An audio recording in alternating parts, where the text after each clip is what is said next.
I just want to speak a bit about this course and why I decided to teach it. It's called Mastering the Game of Life. And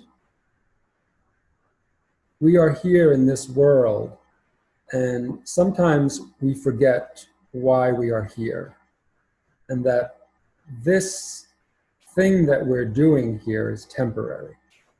This being human is a temporary experience. So our soul donned these outfits, these human outfits, for a period of time to have very specific experiences. So it chose the body that we have, it chose the personality, it chose the issues it wants to work with in a lifetime. But it's temporary. The soul is infinite, but the personality and the body are temporary.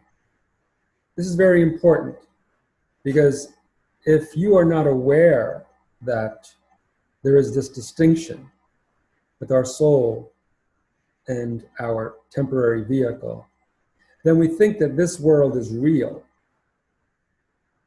It is real to the extent that it's real, that we are here, that our soul is maneuvering these bodies and personalities. But it's also an illusion because it's very temporary. And the illusory aspect of this world is that there's duality. We have to embrace this duality and the separation in a way, because each one of us is in a separate body, right? We all have our own individuated selves. But when we forget that we're all one, then we get lost in these temporary personalities, in this temporary world, and we forget the greater reason that we are here. We forget the higher self, we forget the soul. So one of the main things to get in this course is that you are creating this experience within yourself, that it's not happening outside of you. Yes, there is an outside. There is a world around us. And this world is an expression of our inner reality. And it is mirroring back to us our own projections. So in order to master the game of life, you have to know that you are playing a game here. And it's the game of duality. It's the game of separation. And so we use the game to evolve. The ultimate goal of this game is to achieve unity consciousness, to be in the world of duality, but to maintain unity consciousness, to not get lost in the world of separation, but to find yourself in this world. So the first step is to realize I'm a soul having a human experience, an infinite soul, an infinite being, having a temporary human experience. And this human experience informs me of what my purpose is, what my inner work is to do. Once you understand this inner work, then you get to work. But most of us on here, if not all of us, are aware of this game that we're playing. We are aware that we are a soul. We are aware that our personalities is just a temporary extension, just like a finger is an extension of our hand, the hand's an extension of our arm's an extension of our body. So the finger is simply this lifetime right now, this experience. But there's so much more connected to that one piece of the puzzle. And so we awaken to the reality that I am in a game, and it's my own game. I created the game, and it's up to me to master the game. So it is said that in this world, that this is how the soul evolves, through a world of duality. No other worlds. Like, this is the evolution, because it's the test to see if you're able to maintain unity consciousness in this world. How do I participate in this world? How do I be here now and not lose myself in the external?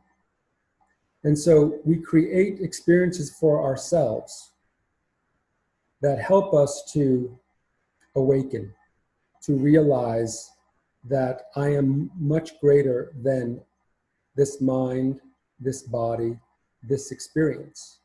So we create these experiences in life that help us to wake up and help us move beyond duality and suffering.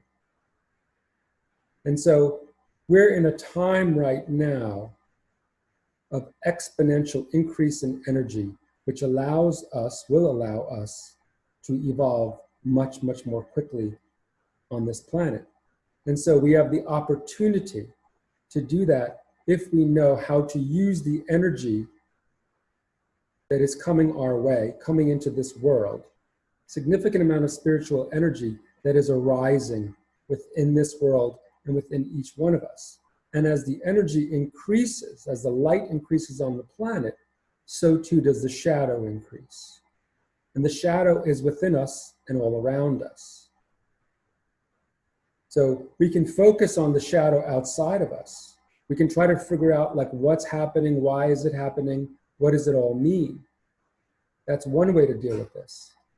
Or we take what's happening inside of us as it's arising and we work with it. We use it as alchemy. We use the energy of fear, anger, upset, indecision. Whatever it is that's arising, we use this energy to transform our lives. And how do we do this? Well, this is why I suggested the reading of the 7 contemplations and the universal laws and spiritual principles, because we need tools and techniques to be able to manage whatever comes up inside of us as it comes up. Because if we don't have these tools, we're going to react rather than respond. Whenever we find ourselves reacting in the world, we are losing our energy. We are giving our energy to the external world and saying it is real. But it's only as real as you allow it to be or make it to be. So even though this event called coronavirus is happening in this world, everyone's having a very different experience, which informs us that my experience is my journey, is my work. And so if I'm having negative experiences, if I'm having fear, if I'm having worry, whatever it is that's arising, then that is energy for me to work with, to transmute, to get to the place of neutrality, to get to the place of the observer. All the power resides within the observer. Just looking at the world with no reactivity, accepting everything as it is for what it is, without trying to change it, without wishing it was different. So the observer has all the power because it resides in the present moment. The present moment is where all healing is taking place, right? It can't happen in the past. It can't happen in the future. So our goal is to be able to observe ourselves, observe the world, and then through this observation, any reactions you may have informs you of what needs to be done internally in order to liberate yourself from the past and the future, from wounds, from conditioning, from limiting belief systems. We use all this information in order to assist us in understanding what is within the subconscious mind that's running the show, that's running my life. What is present there that's not allowing me to be present? And so we use the 7 contemplations to help us to move out of the space of past and future and into the present moment. So the first contemplation is, it's all an illusion. It's all an illusion, meaning it's all made up. This world, this reality, it's all made up. So if it's all made up, how are you going to be in this story? What role are you going to play in this story that's all made up? Because there are significant imbalances in the world, and each one of us contributes to that imbalance and suffering, or it appeases it. We all have so much power inside of us. We're all contributing to this game that we're playing here. So once you unplug from the illusion as it is, with all the imbalances that are out there, then that's one less being putting energy into it. And then when you unplug from it, you become present.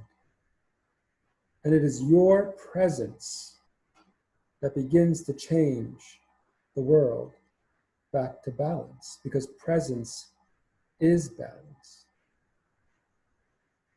So this is a key piece of mastering the game of life, pulling back your energy from the external world and all that's happening and what you think is happening. All of the mind's machinations and stories that it makes up about what's happening. I mean, you can go online and watch video after video of what everybody thinks is happening, one contradicting the other. And when you come to the end of it, we're still in a place of, I don't know what's happening. I don't know what's going on. And this place of I know nothing is the most powerful place to hold. This place of I know nothing is the most empowering place, because the ego thinks it knows what's going on. It thinks it knows the truth, but it's impossible to know the truth. Impossible. Not from an egoic standpoint.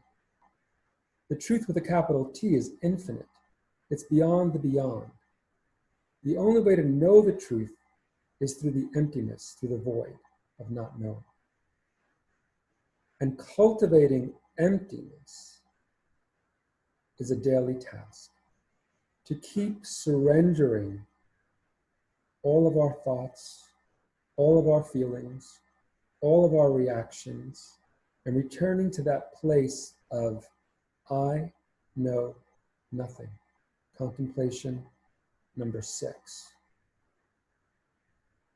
Because when you achieve this state of neutrality, and you are in observer mode, and you are sitting in the emptiness, then everything you need to know comes to you. It just arises within your consciousness, within the emptiness. But if you are in a reactive state, if your body is tense, if your mind is worried or afraid, there's no space for anything to arise within your consciousness. It is the continual letting go that allows you to sit, to be, to relax in the unknown, and let the unknown guide you, guide all of us. And so your mind may say, well, how in the world do I do that? How do I let the emptiness guide me? How do I sit in the emptiness, much less let it guide me? That is the learning. That is the work. To just watch the mind and all of its doing and all of its thinking, and just let it be, like a child playing in the corner making some sounds. You don't have to stop it because you can't stop it. Its job is to continually tell you who it thinks you are, what it thinks you should do, how you should do it, how you should react. And it's all coming from the past. And it's all coming from fear.